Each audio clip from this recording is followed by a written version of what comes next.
The fewer guns we have in the world, the better it is for mankind. They are as determined as ever. Mr. Chairman, small arms and light weapons are truly weapons of mass destruction. The United Nations conspiring with the majority of its members to do what they've already done to their own citizens. Deny you your firearm freedom.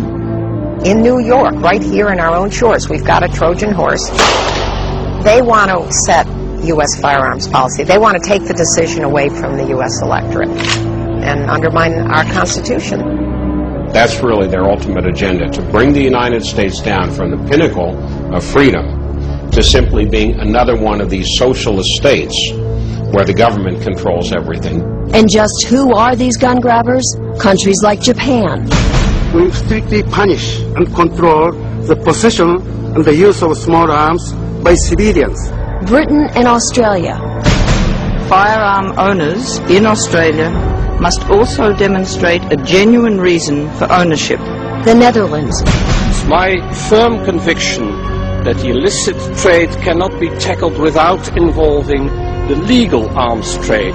And Canada, led by its former Minister of Justice, Alan Rock. Registration is the cornerstone of the entire strategy. Alan Rock is now Canada's voice at the United Nations. His anti-gun agenda is now front and center at the world stage. That's scary. Scary because the United Nations continues to get away with what it does best. It's a stealth operation. Secretly scheming behind closed doors to outlaw your guns. We must not wait until 2006. Accountable to no one. People don't get elected to the UN. And that's the really scary thing. How the hell do you get rid of a UN bureaucrat? These are the biggest human rights violators in the world, and they're trying to tell people in the United States that we shouldn't have certain civil liberties. But the UN is not pushing its agenda alone. There's a propaganda machine working every day, targeting the NRA and gun ownership as evil. It's called IANSA, the International Action Network on Small Arms. This is not about military small arms. This is not about rocket launchers. What they're really after is my Winchester hunting rifle. Just log on to IANSA's website, and you'll see it's made up of more than 500 anti-gun NGOs, or non-governmental organizations. They are absolutely awesome in terms of the power they have. Power and a plot that is being engineered right here in London, in that building behind me where IANSA is headquartered. Imagine, nearly 230 years after the American Revolution, there are still forces at work here on British soil, determined to trample on your freedoms. These people believe that ultimately they know how to live your life a heck of a lot better than you do. Hi, I'm Rebecca Peters. But the plot gets even thicker. The woman who heads up IANSA, Rebecca Peters, led the gun ban movement in Australia. It's time for tough gun laws.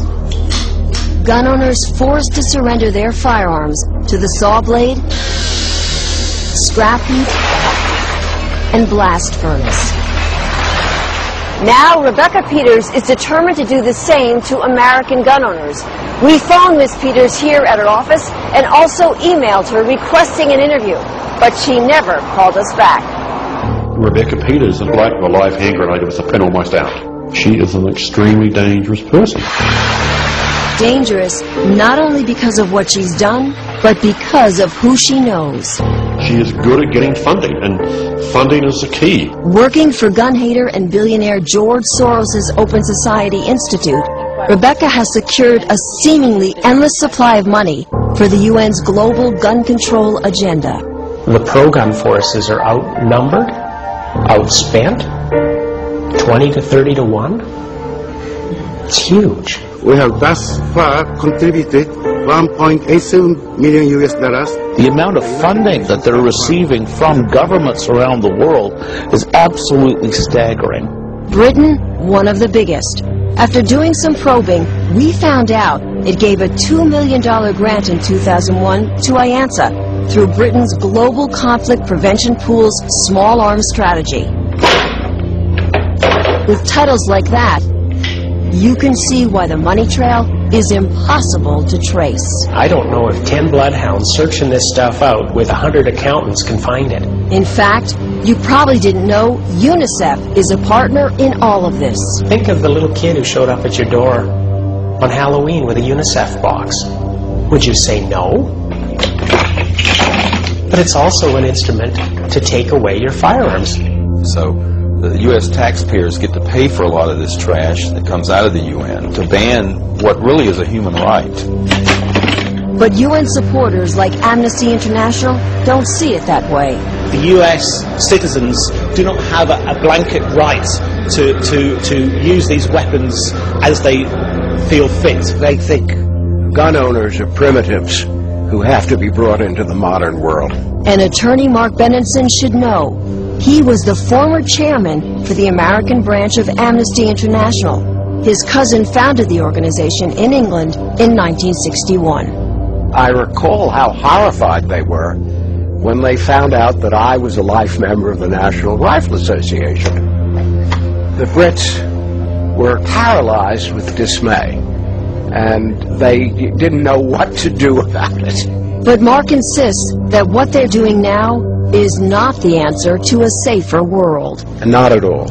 I think it will be a safer world for tyrannical governments, and a safer world for the criminals who don't give up their firearms. It certainly will not be a safer world for ordinary people. England and Australia have already proven that.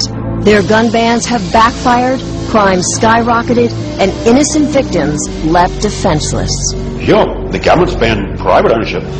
It hasn't stopped the criminals, no way. Not in any shape or form. There's a crock, it's making no difference whatsoever. I mean, the people in the street, they're going to get their guns anyway.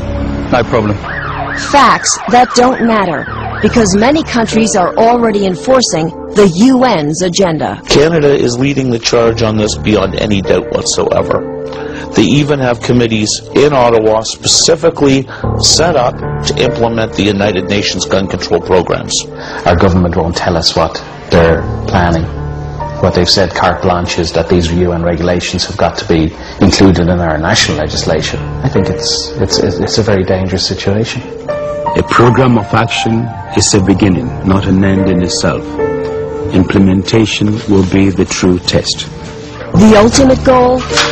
An international treaty that would be binding. Unlike a law, unlike a statute, which can be made today and changed tomorrow, an international treaty is forever. If it wasn't for the NRA's presence at the United Nations, everything would have been lost years ago. Make no mistake, this treaty will snuff out the Second Amendment if the anti-gun forces succeed in electing an anti-gun president and an anti-gun Senate. The United Nations is as much a threat to our right to keep and bear arms in this country as is Handgun Control Inc. or George Soros. Their agenda is very dangerous, it is very clear, and it is very sinister.